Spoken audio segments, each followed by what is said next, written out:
When I, read the script, immediately obsessed with Elsie. I feel like I can kind of relate to her in a sense.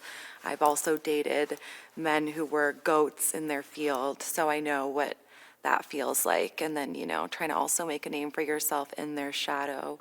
But, she calls the shots too, she kind of sneaks up on you. You don't really know what to make of her, if she's trustworthy or not. I love Elsie because she came from, humble beginnings. She had to not necessarily work hard, but she had to work smart.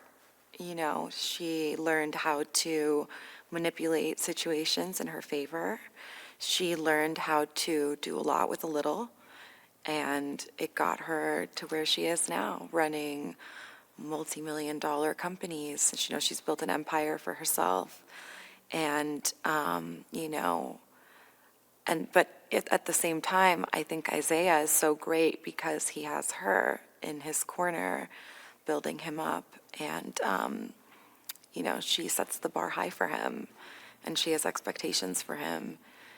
And so they're kind of the perfect match because they keep each other on their toes and kind of always striving for more. And I think it's a successful relationship.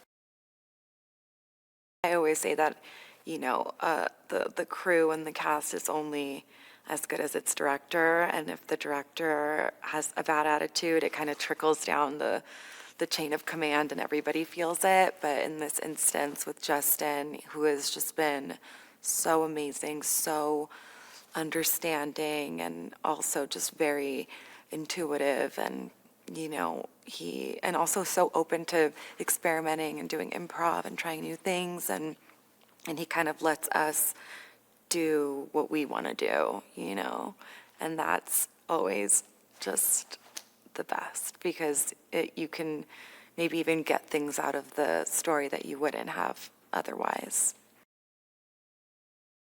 I definitely wanted the bleach brows to stay, and that's kind of her subtle rebellion against the beauty standards that are pushed on women. So I think she's edgy. I think she's really cool. She's really with it. She's me.